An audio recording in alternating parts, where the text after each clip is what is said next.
السلام علیکم ګران شاګردان ورځ وک شروع جوړ بس راځو د نن سبق چې دی هغه انګلیش کنورسیشن په انګریزي کې خبرې اترې هغه ټولې خبرې اترې چې تاسو په څلور ساعت په خپل ورځني ژوند کې کوي هغه به ان شاء الله ټولې پکښې ان شاء الله دا رقم ویډیو دا رقم انګریزي جملې به تاسو ته دروسه په مخه نه وي درغلي راځي را سره زده کړئ سره ووایاست په زور را سره وایاست Where did you go last week? Where did you go last week? ته تېره هفته چیرې ولاړې I went to my village. I went to my village. زه خپل کلي له ولاړم زما کلي له Did you have some work? Did you have some work? څه کار دې درلودی څه کار دې درلودی No, I went to meet my family. No, I went to meet my family. یا زه د خپلې کورنۍ د لیدو لپاره ولاړم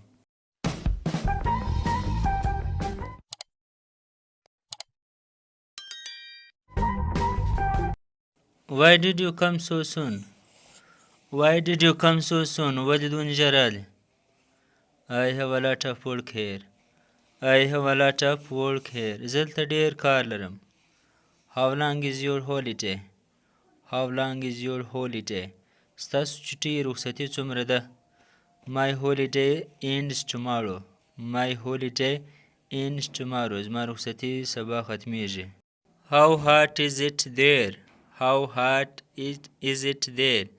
څونه ګرمي دلته ګرمي څونه ده It is unbearably hot. It is unbearably hot. هلته ناقابل برداشت نه برداشتېدونکې ګرمي ده Did you stay at the hotel? Did you stay at the hotel? آیا ته په هوټل کې پاته سوې No, I stayed at my relative's house.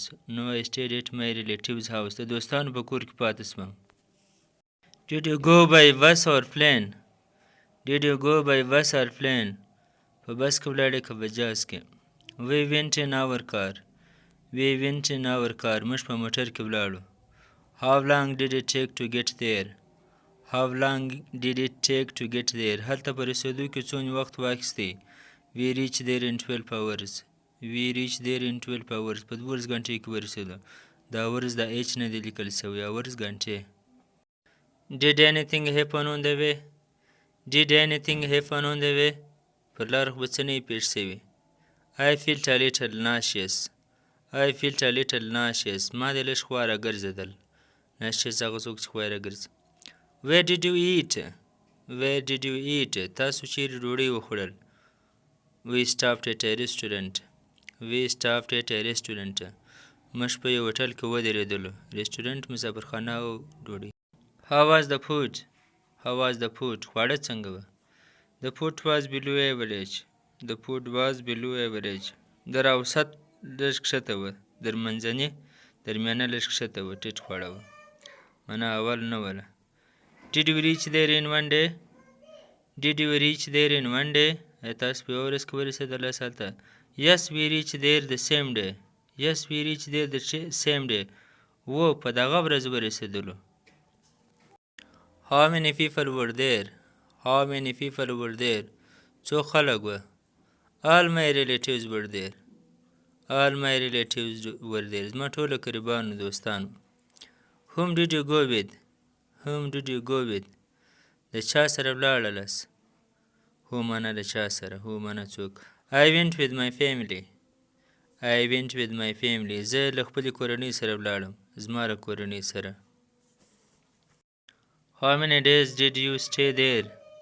How many days did you stay there? څو ورځې هلته پاتې سولاست We stayed there for 3 days. We stayed there for 3 days. 3 ورځې هلته پاتې سو Do you want to go there again? Do you want to go there again? آیا تاسو هلته بیرته تلل غواړئ Yes, I want to go again soon. Yes, I want to go again soon. و بیرته ژر تګ غواړم Were you looking for me? Were you looking for me? آیا تاسو په ما پسې کتل Yes, we finally found you. Yes, we finally found you. و ته مو په اخره کې پیدا کړې Do you remember?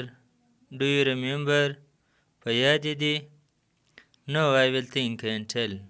No, I will think and tell. یا زه به فکر وکم او درته وبه ووایم How does it look right now?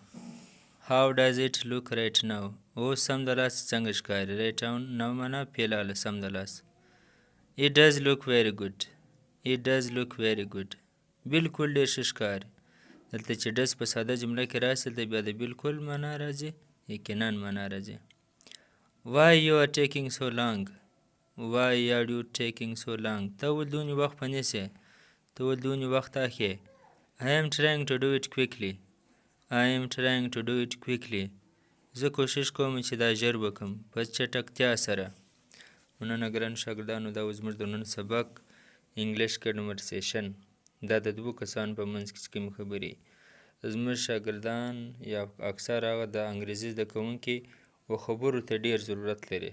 ګریمر ورس یې ویلي خبرې نشي کولی. نو دا ویډیو د هغو دپاره ډېره ښه ده. که یو وارې بیا وګورئ ډېره فایده به درته وکړي.